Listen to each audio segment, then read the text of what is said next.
ವಿಶ್ವದ ಅತಿದೊಡ್ಡ ಪ್ರಜಾಪ್ರಭುತ್ವದ ಅತಿದೊಡ್ಡ ತೀರ್ಪಿಗೆ ಕೌಂಟ್ ಡೌನ್ ಶುರುವಾಗಿದೆ. ನಾಳೆ ಭವ್ಯ ಭಾರತ ಮುನ್ನಡೆಸುವ ಮಹಾನಾಯಕ ಯಾರು ಅನ್ನುವಂಥದ್ದು ನಿರ್ಧಾರ ಆಗಲಿದೆ.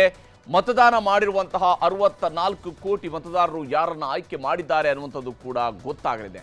ಇದೆಲ್ಲದರ ಮಧ್ಯೆ ಎಕ್ಸಿಟ್ ಪೋಲ್ ಅಂಕಿಅಂಶಗಳ ಮೇಲೂ ಇವತ್ತು ರಾಜಕೀಯ ಕೆಸರೆರಚಾಟ ಬಹಳ ಜೋರಾಗಿದೆ ಸಾಗಿತ್ತು.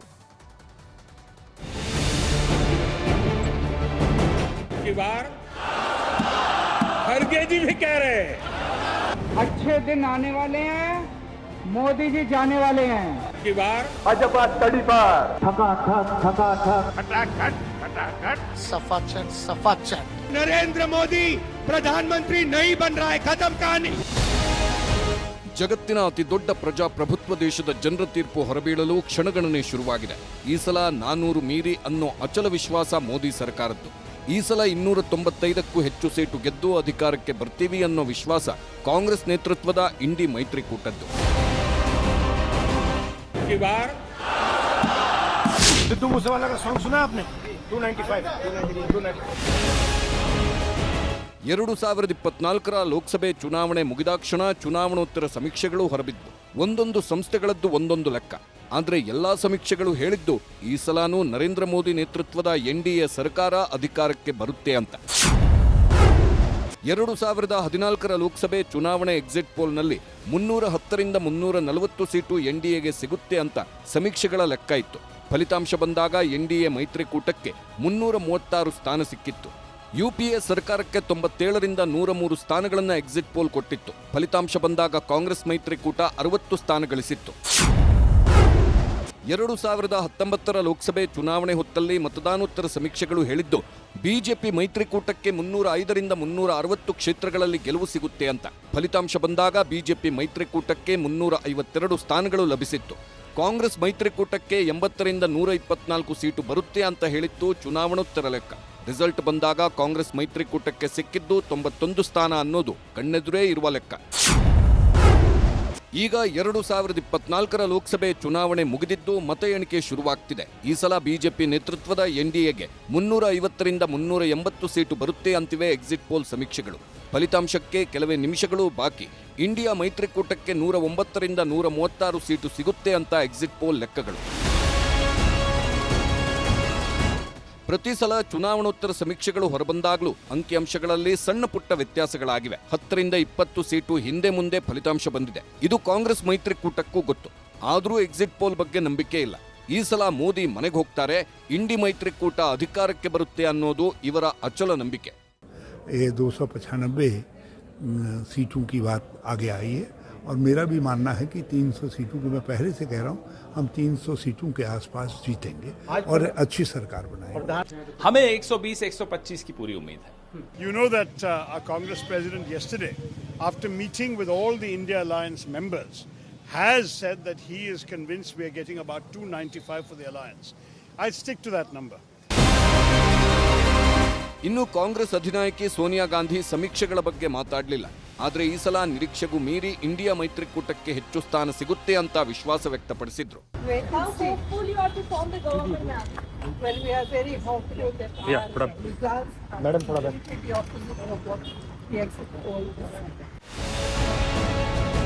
ಕಾಂಗ್ರೆಸ್ ನಾಯಕರ ಪ್ರಕಾರ ಈ ಸಲ ಜನ 295 ಸೀಟು ಇಂಡಿ ಮೈತ್ರಿಕೂಟಕ್ಕೆ ಕೊಡ್ತಾರೆ.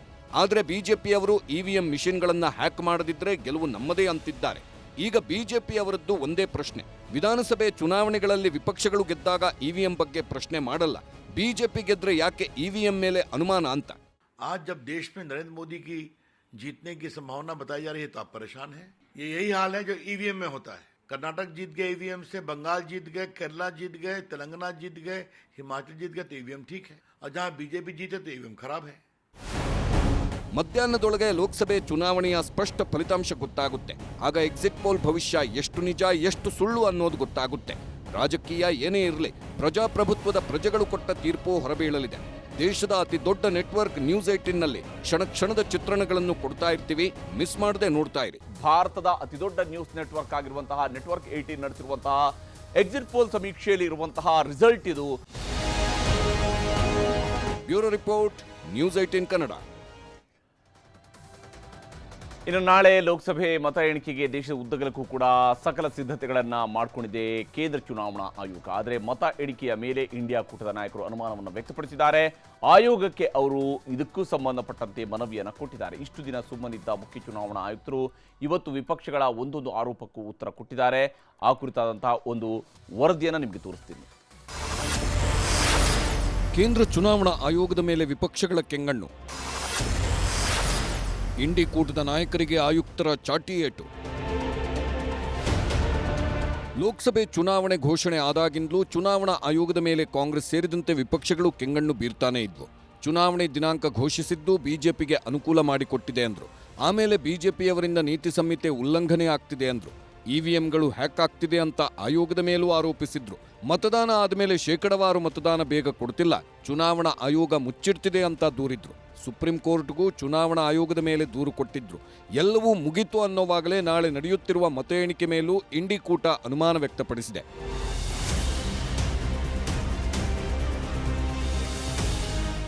ಇಂಡಿ ಒಕ್ಕೂಟದ ಒಂದೊಂದು ಆರೋಪಕ್ಕೂ ಇವತ್ತು ಕೇಂದ್ರ ಚುನಾವಣಾ ಆಯೋಗ ಉತ್ತರ ನೀಡಿದೆ. एक दिन पहले 2 दिन पहले चुनाव के नतीजा आने के 2 दिन पहले निवर्तमान गृहमंत्री सारे 150 डीएम और कलेक्टर से बात करते हैं. क्यों इन्होंने बात की? हमने 117 शिकायतें की हैं चुनाव आयोग को. 14 शिकायत सिर्फ निवर्तमान प्रधानमंत्री के खिलाफ, पर उस पर कुछ कार्रवाई नहीं हुई है. देखिए, ये मतलब कैसे हो सकता है ऐसा? लार्ज नंबर में आरओज को इन्फ्लुएंस कर दिया गया है. कैसे हो सकता है? देश में पूरी कंट्री के 800, 900, 700, 600, 500 लोगों को इन्फ्लुएंस कर सकता है? कर सकता है तो बताइए किसने किया, हम उसको सजा देंगे. हम उसको सजा देंगे, उसे बताना चाहिए कि किसने किया. काउंटिंग से पहले बताना चाहिए किसने किया, ताकि उन सब डिस्ट्रिक्ट मजिस्ट्रेट्स को या जिसने किया उसको हम सजा दे सकें. ಇನ್ನು ಚುನಾವಣಾ ಆಯೋಗಕ್ಕೆ ನಿನ್ನೆಯಷ್ಟೇ ಕಾಂಗ್ರೆಸ್ ಮತ್ತು ಇಂಡಿ ಕೂಟದ ಪಕ್ಷದ ನಾಯಕರು ಪತ್ರ ಬರೆದಿದ್ರು. ಮತ ಎಣಿಕೆ ಪ್ರಕ್ರಿಯೆ ಮೇಲೆ ಅನುಮಾನ ವ್ಯಕ್ತಪಡಿಸಿ ಪತ್ರ ಬರೆದಿದ್ರು. ಜೊತೆಗೆ 6 ಬೇಡಿಕೆಗಳನ್ನು ಇಟ್ಟಿದ್ರು. 1. ಸಿಸಿಟಿವಿ ಕಣ್ಗಾವಲಿನಲ್ಲಿ ಕೌಂಟಿಂಗ್ ಘಟಕಗಳು ಕೆಲಸ ಮಾಡಬೇಕು. 2. ಯಾವ ಬೂತ್ ಮತಯಂತ್ರ ಕೌಂಟಿಂಗ್ಗೆ ಬರ್ತಿದೆ ಅಂತ ತೋರಿಸಬೇಕು. 3. ವೋಟಿಂಗ್ ಯಂತ್ರ ತೆಗೆದಾಗ ಬೂತ್, ಡೇಟ್, ಟೈಮ್ ಡಿಸ್ಪ್ಲೇ ಆಗಬೇಕು. 4. ಪ್ರತಿ ಅಭ್ಯರ್ಥಿಗೆ ಚಲಾವಣೆಯಾದ ಮತಗಳ ಸಂಖ್ಯೆಯನ್ನು ಪ್ರದರ್ಶಿಸಬೇಕು. 5. ಅಭ್ಯರ್ಥಿಗಳ ಸಂಖ್ಯೆ, ಚಲಾಯಿಸಿದ ಮತಗಳ ಲೆಕ್ಕ ಬಿಡುಗಡೆ ಮಾಡಬೇಕು. 6. ಕೌಂಟಿಂಗ್ ಸಿಬ್ಬಂದಿಯನ್ನು ತಪಾಸಣೆ ಮಾಡಿಯೇ ಒಳಗ್ಬಿಡಬೇಕು. ನಿನ್ನೆ ಇದೇ ಅಂಶಗಳನ್ನು ಪ್ರಸ್ತಾಪಿಸಿ ಆಯೋಗಕ್ಕೆ ಸೀತಾರಾಮ್ ಯೆಚೂರಿ ಸೇರಿ ಅನೇಕರು ಮನವಿ ಕೊಟ್ಟಿದ್ರು. ಈಗ ಚುನಾವಣಾ ಮುಖ್ಯ ಆಯುಕ್ತರು ಎಲ್ಲದಕ್ಕೂ ತಥಾಸ್ತು ಅಂದಿದ್ದಾರೆ. काउंटिंग में हर समय परेशानी होती है हमारे काउंटिंग एजेंट्स को. वो जब भी कुछ मांगते हैं इस रूल के तहत, उसे कहा जाता है कि आप इलेक्शन कमीशन ऑफ इंडिया से लिखित में ले आओ. अब ये संभव हो नहीं पाता काउंटिंग के समय, तो इस तरीके से कई सारी बातें टल जाते हैं. तो हमने उनसे आग्रह यही किया, जो बातें आपने खुद कही अपने गाइडलाइन में, उसको लागू करवाने के लिए डायरेक्ट इंस्ट्रक्शंस दो, या आपके जो ऑब्जर्वर्स हैं उनको ये हिदायत दी जाए कि ये सब लागू हो. उनमें से जो मुख्य बातें हैं, कल मल्टी पार्टी डेलीगेशन में हमसे कुछ डिमांड की गई थी कि सीसीटीवी मॉनिटर्ड मूवमेंट होना चाहिए कंट्रोल यूनिट्स का, verification of current date and time display होना चाहिए. मैंने पहली स्लाइड में दिखाया, वो तो हमारी इंस्ट्रक्शन में लिखा है, होगा, मान लिया. स्टार्ट एंड एंड टाइम दिखाया जाना चाहिए, दिखाया जाएगा, जरूर दिखाया जाएगा, वो दिखाया जाना भी है, हमने मान लिया. मशीन के टैग्स को, ये कल की डिमांड्स हैं, तो स्लिप्स एंड टैग्स को वेरीफाई किया जाना चाहिए, जरूर किया जाना चाहिए. सीयू आने के बाद उसकी चेकिंग होनी चाहिए. स्टाफ को करनी चाहिए, काउंटिंग स्टाफ को. Instructions to counting staff to show the counting agents date of poll, name, party candidate, किसको कितने वोट मिले, जरूर दिखाया जाना चाहिए. काउंटिंग ऑफिशियल्स को रिकॉर्ड करने का मौका दिया जाना चाहिए कि मशीन उससे पहले नेक्स्ट रूम में जाए, जरूर किया जाए. ಬರೀ ಚುನಾವಣಾ ಆಯೋಗ ಅಷ್ಟೇ ಅಲ್ಲ, ಇಡಿ, ಸಿಬಿಐ, ಐಟಿ ಇಲಾಖೆಗಳನ್ನು ಟಾರ್ಗೆಟ್ ಮಾಡಿದ್ರು. ಹೀಗೆ ಆಗ್ತಿದ್ರೆ ದೇಶಕ್ಕಾಗಿ ಜನ ಬಲಿದಾನಕ್ಕೂ ರೆಡಿ ಅಂತ ಅಖಿಲೇಶ್ ಯಾದವ್ ವಿವಾದದ ಹೇಳಿಕೆನೂ ಕೊಟ್ರು. ED, CBI, IT, income tax को सरकार बनाने, बचाने और चलाने के लिए इस्तेमाल किया. झूठे आंकड़ों से देश और दुनिया को छला. बीते कल के लिए नहीं बल्कि भविष्य में भी देश की रक्षा के लिए असमर्थ व अक्षम है. इसलिए जनता इस बार गांधी जी को याद करते हुए करो या मरो की तरह आंदोलित हो गई है और अपने देश के भविष्य बचाने के लिए नया स्वतंत्रता आंदोलन लड़ने के लिए तैयार बैठी है. जनता स्वतंत्रता सेनानियों की तरह बलिदान करने के लिए तैयार है, क्योंकि भाजपा काल में उसका जीवन तो वैसे ही. ಏನೇ ಆಗಲಿ, ಲೋಕಸಭೆ ಚುನಾವಣೆ ಘೋಷಣೆಗೂ ಮೊದಲಿನಿಂದಲೂ ಕೇಂದ್ರ ಚುನಾವಣಾ ಆಯೋಗದ ಮೇಲೆ ವಿಪಕ್ಷಗಳಿಗೆ ಅನುಮಾನ. ಈ ಅನುಮಾನಗಳನ್ನೆಲ್ಲ ಬಗೆಹರಿಸುವ ಕೆಲಸನೂ ಚುನಾವಣಾ ಆಯೋಗ ಮಾಡ್ತಾ ಇದೆ. ಆದರೂ ವಿಪಕ್ಷಗಳ ಅನುಮಾನಗಳಿಗೆ ಕೊನೆಯೇ ಇಲ್ಲ. ಅಂದ್ಹಾಗೆ ದೇಶದಲ್ಲಿ ಈ ಸಲ ದಾಖಲೆಯ ಮತದಾನ ಆಗಿದೆ. 96,88,00,000 ಮತದಾರರ ಪೈಕಿ 64,20,00,000ಕ್ಕೂ ಹೆಚ್ಚು ಮತದಾನ ಹಾಕಿ ವಿಶ್ವ ದಾಖಲೆ ಬರೆದಿದ್ದಾರೆ. ಈ ಸಲ ಚುನಾವಣೆ ವೇಳೆ ನಡೆದ ದಾಳಿಯಲ್ಲಿ 10,000 ಕೋಟಿಯಷ್ಟು ಹಣ, ಚಿನ್ನಾಭರಣ, ಮಾದಕ ವಸ್ತುಗಳು, ಗಿಫ್ಟ್ಗಳನ್ನು ಆಯೋಗ ಸೀಸ್ ಮಾಡಿದೆ ಅನ್ನೋದು ಇಲ್ಲಿ ಗಮನಿಸಬೇಕಾದ ಅಂಶ. Bureau report, news 18 Kannada. ಇನ್ನು ರಾಜ್ಯದ ವಿಚಾರಕ್ಕೆ ಬರೋದಾದ್ರೆ, ಕರ್ನಾಟಕದಲ್ಲಿ ಕಾಂಗ್ರೆಸ್ ಸರ್ಕಾರ ಅಧಿಕಾರದಲ್ಲಿದೆ. ಆದರೂ ಬಿಜೆಪಿ ಮೈತ್ರಿಕೂಟಕ್ಕೆ 23ರಿಂದ 26 ಸೀಟ್ ಸಿಗುತ್ತೆ ಅಂತ ಎಕ್ಸಿಟ್ ಪೋಲ್ನ ಸಮೀಕ್ಷೆಗಳಲ್ಲಿ ಗೊತ್ತಾಗ್ತಾ ಇರುತ್ತೆ. ಆದರೆ ಸಮೀಕ್ಷೆಗಳೆಲ್ಲ ಸುಳ್ಳು ಅಂತ ಇರುವಂತಹ ಮುಖ್ಯಮಂತ್ರಿ ಸಿದ್ದರಾಮಯ್ಯನವರು ತಮ್ಮ ಪಕ್ಷ 20 ಕ್ಷೇತ್ರಗಳಲ್ಲಿ ಗೆದ್ದೇ ಗೆಲ್ಲುತ್ತೆ ಅನ್ನುವಂತಹ ಅಚಲ ವಿಶ್ವಾಸವನ್ನು ವ್ಯಕ್ತಪಡಿಸಿದ್ದಾರೆ.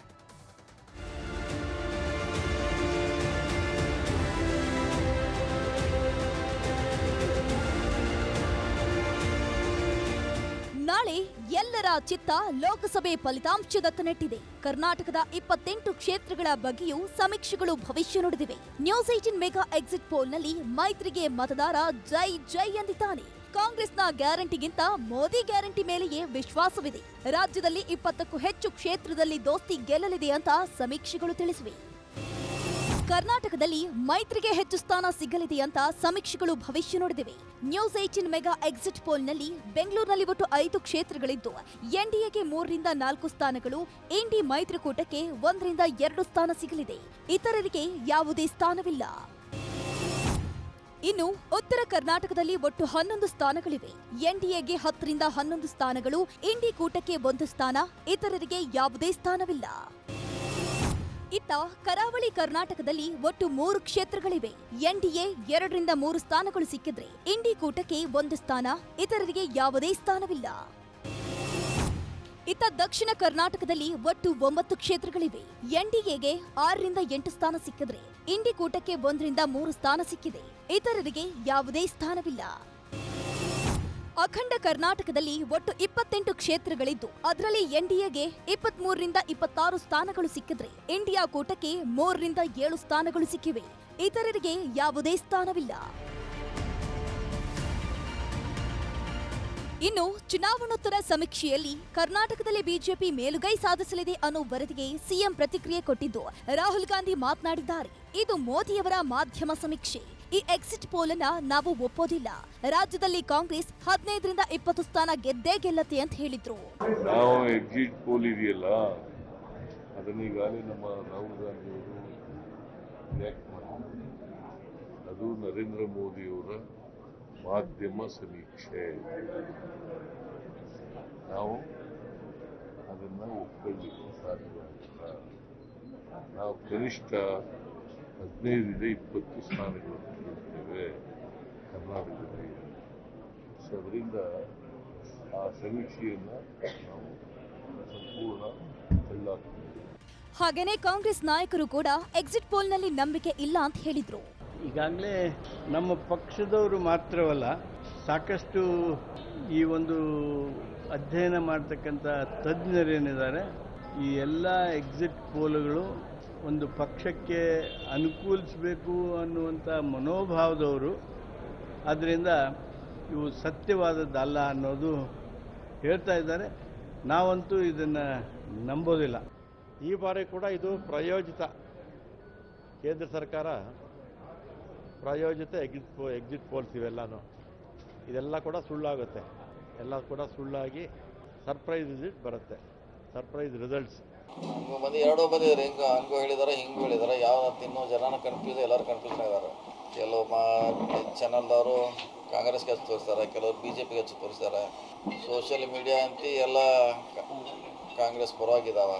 ಇನ್ನೇನಿದ್ರು ನಾಳೆಗೆ ಇನ್ನೇನು ಭಾಳ ದಿವಸ ಇಲ್ಲ, ಇನ್ನೇನು 18 ತಾಸು ಅಷ್ಟೇ ಕಾಯಬೇಕಾಗುತ್ತೆ. ಕಾಯಿನ 18-16 ತಾಸಿದೆ. ಮತ ಎಣಿಕೆ ಕಾರ್ಯಕ್ಕೆ ಕೌಂಟ್ ಡೌನ್. ಹೇಗಿದೆ ಮತಗಟ್ಟೆಯಲ್ಲಿ ತಯಾರಿ? ಲೋಕಸಭಾ ಚುನಾವಣೆಯ ಮತ ಎಣಿಕೆ ಕಾರ್ಯಕ್ಕೆ ಕೌಂಟ್ ಡೌನ್ ಶುರುವಾಗಿದೆ. ನಾಳೆ ಬೆಳಗ್ಗೆ 8 ಗಂಟೆಗೆ ಮತ ಎಣಿಕೆ ಕಾರ್ಯ ಆರಂಭವಾಗಲಿದೆ. ಜಿಲ್ಲಾ ಚುನಾವಣಾಧಿಕಾರಿಗಳಿಂದ ಮತ ಎಣಿಕೆ ಕಾರ್ಯಕ್ಕೆ ಸಕಲ ಸಿದ್ಧತೆಯನ್ನ ಮಾಡಿಕೊಳ್ಳಲಾಗುತ್ತಿದೆ. ಬೆಂಗಳೂರು ನಗರ ಪೊಲೀಸ್ ಆಯುಕ್ತ ಬಿ ದಯಾನಂದ್ ಮತ ಎಣಿಕೆ ಕೇಂದ್ರಕ್ಕೆ ಆಗಮಿಸಿ ಪರಿಶೀಲನೆಯನ್ನು ನಡೆಸಿ ಎಚ್ಚರಿಕೆಯನ್ನು ಕೊಟ್ಟರು. ನಾಳೆ ಇಲ್ಲಿ ಮತ ಎಣಿಕೆ ಕಾರ್ಯ ನಡೀತದೆ. ಬೆಳಗ್ಗೆ 8 ಗಂಟೆಯಿಂದಲೇ ಪ್ರಾರಂಭ ಆಗ್ತದೆ. ಅದಕ್ಕೆ ಪೂರಕವಾಗಿ ಪೊಲೀಸ್ ಇಲಾಖೆಯಿಂದ ಎಲ್ಲ ರೀತಿಯ ರಕ್ಷಣಾ ಕ್ರಮಗಳನ್ನು ಕೈಗೊಳ್ಳಲಾಗಿದೆ. ಪ್ರಮುಖವಾಗಿ 3 ಹಂತಗಳಲ್ಲಿ ಈ ರಕ್ಷಣೆಯನ್ನು ಕೊಡ್ತೇವೆ. ಪ್ರಾರಂಭಿಕ ಹಂತದಲ್ಲಿ ಅಂದರೆ security and guarding of EVM machines ಏನಿದೆ ಅವುಗಳನ್ನು CAPFನವರು ಮಾಡ್ತಾರೆ. ಎರಡನೇ ಹಂತದಲ್ಲಿ ನಮ್ಮ KSRP ಮತ್ತು CR ತುಕಡಿಗಳು ಕೂಡ ಇಲ್ಲಿ ರಕ್ಷಣೆಗೆ ನಿಯುಕ್ತಿಯಾಗಿದೆ. ಅದರ ಜೊತೆಗೆ ಸಿವಿಲ್ ಪೊಲೀಸರು ಕೂಡ ಇಲ್ಲಿ ಕಾನೂನು ಸುವ್ಯವಸ್ಥೆ ಕಾಪಾಡಲಿಕ್ಕೆ ಮತ್ತು ಸೂಕ್ತವಾದಂಥ ರೆಗ್ಯುಲೇಟರಿ ವ್ಯವಸ್ಥೆಗಳನ್ನು ಮಾಡಲಿಕ್ಕೆ ನಾಳೆ ಇಲ್ಲಿ ನಿಯುಕ್ತಿ ಮಾಡಲಾಗಿದೆ. ಒಟ್ನಲ್ಲಿ ಎಕ್ಸಿಟ್ ಪೋಲ್ ಭವಿಷ್ಯ ಹೊರಬಿದ್ದಾಯಿತು. ಈಗ ಅಸಲಿ ಫಲಿತಾಂಶ ಹೊರಬೀಳೋದಷ್ಟೇ ಬಾಕಿ. Bureau report, news 18 Kannada. ರಾಜ್ಯದಲ್ಲಿ ಲೋಕಸಭೆ ಚುನಾವಣೆಯ ಫಲಿತಾಂಶದ ವಿಚಾರಕ್ಕೆ ಸಂಬಂಧಪಟ್ಟಂತೆ ಎಷ್ಟು ಕುತೂಹಲ ಇದೆಯೋ ಅಷ್ಟೇ ಸ್ವರೂಪದಲ್ಲಿ ಮತ್ತೊಂದು ಅಂಶದ ಬಗ್ಗೆ ಕೂಡ ಕುತೂಹಲ ಇದೆ. ಅದೇನೆಂದರೆ ವಾಲ್ಮೀಕಿ ಅಭಿವೃದ್ಧಿ ನಿಗಮದಲ್ಲಿ ನಡೆದಿರುವಂತಹ ಹಗರಣದಲ್ಲಿ ಸಚಿವ ನಾಗೇಂದ್ರ ಅವರ ತಲೆದಂಡ ಆಗುತ್ತಾ ಅನ್ನುವಂಥದ್ದು. ಯಾಕಂದರೆ 187 ಕೋಟಿ ರೂಪಾಯಿಯ ಭ್ರಷ್ಟಾಚಾರ ಕೇಸ್ನಲ್ಲಿ ಸಚಿವ ನಾಗೇಂದ್ರ ತಲೆದಂಡಕ್ಕೆ ಭಾರತೀಯ ಜನತಾ ಪಕ್ಷ ಪಟ್ಟು ಹಿಡಿದಿದೆ. ಜೊತೆಗೆ ಭ್ರಷ್ಟ ಮಂತ್ರಿಯ ತಲೆ ಕಾಯುವಂತಹ ಕೆಲಸವನ್ನು ಕೂಡ ಮಾಡಲಾಗ್ತಾ ಇದೆ ಅನ್ನುವಂತಹ ಆರೋಪವನ್ನು ಮಾಡ್ತಾ ಇದೆ. ಬಿಜೆಪಿ ಆರೋಪಕ್ಕೆ ಪುಷ್ಟಿ ನೀಡುವಂತಹ ಸ್ವರೂಪದಲ್ಲಿ ಸರ್ಕಾರದ ಮಂತ್ರಿಗಳು ಅಷ್ಟೇ ಏಕೆ ಮುಖ್ಯಮಂತ್ರಿಯವರು ಕೂಡ ಪ್ರತಿಕ್ರಿಯೆಯನ್ನು ನೀಡಿದ್ದಾರೆ ಮತ್ತು ನಾಗೇಂದ್ರ ರಾಜೀನಾಮೆ ಸಾಧ್ಯತೆಯನ್ನು ತಳ್ಳಿ ಹಾಕ್ತಾ ಇದ್ದಾರೆ.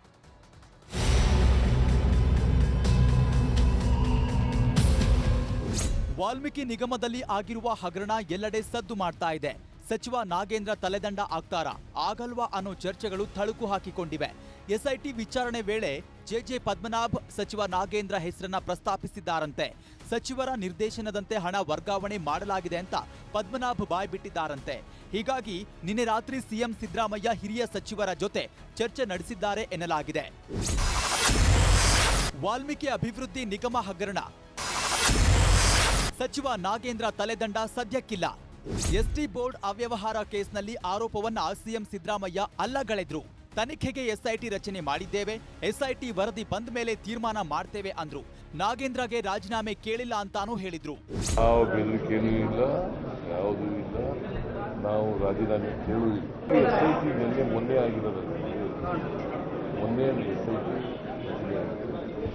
ಅವರು ವರದಿ ಏನು ಕೊಡ್ತಾರೆ ಅಂತ ನೋಡೋಣ. ವರದಿ ಕೊಟ್ಟ ಮೇಲೆ ವಿಲ್ ಟೇಕ್ ಇಟ್. ಇನ್ನು ಸಚಿವ ನಾಗೇಂದ್ರ ಪರ ಕಾಂಗ್ರೆಸ್ ನಾಯಕರು ಬ್ಯಾಟ್ ಬೀಸಿದ್ದಾರೆ. ಅದು CM ಅವರು ಡಿಸಿಷನ್ ತಗೋಬೇಕಾದ್ರೆ, ಯಾಕಂದ್ರೆ ನಮ್ಮ ಹಂತದಲ್ಲಿ ಬರೋಲ್ಲ. CM ಅವರು ಅದ್ರ ಬಗ್ಗೆ ನಿರ್ಧಾರ ತೆಗೆದುಕೊಳ್ಬೇಕು. ಅವರ ನಾಗೇಂದ್ರ ಅವ್ರದ್ದು ಏನು ತಪ್ಪಿದೆ ಏನಿದೆ ಅಂತ ನಾಳೆ ತನಿಖೆ ಒಳಗೆ ಬರಲಿ. ಹೊರಗೆ ಬಂದ ಮೇಲೆ ನಮ್ಮ ಮುಖ್ಯಮಂತ್ರಿಗಳು ಉಪಮುಖ್ಯಮಂತ್ರಿಗಳು ನಾವು ಯಾರೂ ತಪ್ಪನ್ನು ಸಹಿಸ್ಕೊಳಾಗಲ್ಲ. ನನಗೆ ವಿಶ್ವಾಸ ಇದೆ ಅವರಿಗೆ ನಾಗೇಂದ್ರ ಅವರು ಈ ರೀತಿ ಅಂಥದ್ದು ಮಾಡೋಕ್ಕೆ ಸಾಧ್ಯ ಇಲ್ಲ. ದುಡ್ಡು ರಿಕವರಿ ಮಾಡ್ತಾ ಇದ್ದಾರೆ. ಆಲ್ರೆಡಿ ಮುಖ್ಯಮಂತ್ರಿಗಳು SIT ಫಾರ್ಮೇಷನ್ ಮಾಡಿ ರಿಕವರಿ ಮಾಡ್ತಕ್ಕಂಥ ಮತ್ತು ಯಾರದನ್ನು ಭಾಳ ಸ್ಪಷ್ಟವಾಗಿ ಮುಖ್ಯಮಂತ್ರಿಗಳು ಹೇಳಿದ್ದಾರೆ. ಯಾರನ್ನೂ ರಕ್ಷಣೆ ಮಾಡ್ತಕ್ಕಂಥ ಪ್ರಶ್ನೆ ಇಲ್ಲ. ಇದ್ರ ಹಿಂದೆ ಯಾವ ಷಡ್ಯಂತ್ರ ಅಡಗಿದೆ ಅದನ್ನು ಹೊರಗೆ ಬರ್ತದೆ. ಇತ್ತ ಬಿಜೆಪಿ ನಾಯಕರು ಸಚಿವ ನಾಗೇಂದ್ರ ರಾಜೀನಾಮೆ ತಲೆದಂಡಕ್ಕೆ ಆಗ್ರಹಿಸಿವೆ. ಹಗರಣ ನಡೆದಿದೆ, CBI ತನಿಖೆ ಆಗಬೇಕು, ಸರ್ಕಾರ ಹಗರಣ ಮುಚ್ಚಿ ಹಾಕೋ ಪ್ರಯತ್ನ ಮಾಡ್ತಿದೆ, ರಾಜೀನಾಮೆ ಕೊಡದಿದ್ರೆ ರಾಜ್ಯಾದ್ಯಂತ ಉಗ್ರ ಹೋರಾಟ ಮಾಡ್ತೇವೆ ಅಂತಿದ್ದಾರೆ. ನಾವು ನೇರವಾಗಿ ಇವತ್ತು ರಾಜ್ಯ ಸರ್ಕಾರಕ್ಕೆ ಒತ್ತಾಯ ಮಾಡ್ತಾ ಇದ್ದೇವೆ. ಈಗಾಗಲೇ ತಡ ಆಗಿದೆ. ತತ್ಕ್ಷಣ SITಯಿಂದ ನ್ಯಾಯಸಮ್ಮತ ಆಗಿರ್ತಕ್ಕಂಥ ತನಿಖೆ ಆಗೋದಕ್ಕೆ ಸಾಧ್ಯ ಇಲ್ಲ. ಇದನ್ನ CBI ತನಿಖೆನೇ ಆಗಬೇಕು. ನನಗನ್ಸ್ತತೆ ನಾಗೇಂದ್ರ ಅದರಲ್ಲಿ ಒಂದು 10% ಇರ್ಬೋದು ಅಷ್ಟೇ. 187 ಕೋಟಿಯಲ್ಲಿ ನಾಗೇಂದ್ರಂದು 10% ಕಮಿಷನ್ ಅಷ್ಟೇ. ಇನ್ನು ಉಳಿದದ್ದು 90% ಎಲ್ಲರೂ ಅಲಿಬಾಬಾ ಈ 34 ಜನ ಕಳ್ಳರು ಹಂಚಿಕೊಂಡಿದ್ದಾರೆ. ಇದು ಮುಖ್ಯಮಂತ್ರಿಗಳ ಮೂಗಿನ ಅಡಿಯಲ್ಲಿ ನಡೆದಿರುವಂತಹ ಅಕ್ರಮವಾದಂತಹ ವರ್ಗಾವಣೆ. ಆರ್ಥಿಕ ಇಲಾಖೆಯ ಸಹಮತಿ ಇಲ್ಲದೆ ಇಷ್ಟು ದೊಡ್ಡ ಹಣದ ವರ್ಗಾವಣೆ ಆಗಲಿಕ್ಕೆ ಸಾಧ್ಯವೇ ಇಲ್ಲ. ಈ ನಡುವೆ ಕಾಂಗ್ರೆಸ್ ವಿರುದ್ಧ ಮಾಜಿ CM HD ಕುಮಾರಸ್ವಾಮಿ, ನಿಖಿಲ್ ಕುಮಾರಸ್ವಾಮಿ ಹರಿಹಾಯ್ದಿದ್ದಾರೆ. 200% ಕಾಂಗ್ರೆಸ್ ಹೈಕಮಾಂಡ್ನಂತೆ ಹಗರಣ ನಡೆದಿದೆ, CBIಗೆ ತನಿಖೆ ಕೊಡಬೇಕು ಅಂತ ಆಗ್ರಹಿಸಿದ್ದಾರೆ. ಯಾವ ನೈತಿಕತೆ ಇದೆ ಸಿದ್ದರಾಮಯ್ಯರೇ ನಿಮಗೆ? ಒಂದು ವಾರ ಆಯ್ತಾ ಬಂತಲ್ಲ, ಯಾವ ತನಿಖೆ ನಡೆಸ್ತೀರಿ ನೀವು? ಯಾವ ತನಿಖೆ ನಡೆಸಿ ಯಾರಿಗೆ ಆಕ್ಷನ್ ತಗೋತೀರಿ? ಯಾರ ಮೇಲೆ? ನಾಚಿಕೆ ಆಗಬೇಕು ಈ ಸರ್ಕಾರಕ್ಕೆ. ಈ ರೀತಿ ದುಡ್ಡನ್ನ ದರೋಡೆ ಮಾಡ್ಕೊಂಡು ಹೆಗಣ ತಿನ್ನ ಕೆಲಸ ಮಾಡ್ಕೊಂಡು ಇನ್ನೊಬ್ಬರು ತಲೆ ಕಟ್ಟಾಗಿ ಹೋಗ್ತೀರಾ? 200% ಡೆಲ್ಲಿ ಹೈಕಮಾಂಡ್ನ ಮೂಗಿನ ನೇರದಲ್ಲೇ ನಡೆದಿರೋದು, ಅವ್ರ ಡೈರೆಕ್ಷನ್ ಮೇಲೇನೆ ಇದು ನಡೆದಿರ್ತಕ್ಕಂಥದ್ದು. ಇದು SC/ST ಸಮುದಾಯಕ್ಕೆ ಮೀಸಲಿಟ್ಟಿರ್ತಕ್ಕಂಥ ಒಂದು ಅಭಿವೃದ್ಧಿಯ ಒಂದು ಹಣವನ್ನು ಈ ರೀತಿ ದುರುಪಯೋಗವನ್ನು ಪಡಿಸ್ಕೊಂಡಿರ್ತಕ್ಕಂಥದ್ದು ಸರ್ಕಾರ ಈ ಕೂಡಲೇ ಆ ಮಂತ್ರಿಯ ಒಂದು ದುರಾಡಳಿತ ಇದೆ, ಆ ಸ್ಥಾನವನ್ನು ದುರುಪಯೋಗ ಪಡಿಸ್ಕೊಂಡಿದ್ದಾರೆ, CBIಗೆ ಈ ಒಂದು ತನಿಖೆಯನ್ನು ಕೊಡಬೇಕು ಅಂತಕ್ಕಂಥದ್ದು ನಾವೆಲ್ಲರೂ ಆಗ್ರಹಿಸ್ತೀವಿ. ಒಟ್ನಲ್ಲಿ ವಾಲ್ಮೀಕಿ ನಿಗಮದಲ್ಲಿ ಆಗಿರುವ ಹಗರಣ ಸಂಬಂಧ ಸಚಿವ ನಾಗೇಂದ್ರ ರಾಜೀನಾಮೆ ತಲೆದಂಡ ಆಗುತ್ತಾ ಇಲ್ವಾ ಕಾದ್ ನೋಡಬೇಕು. Bureau report, news 18 Kannada.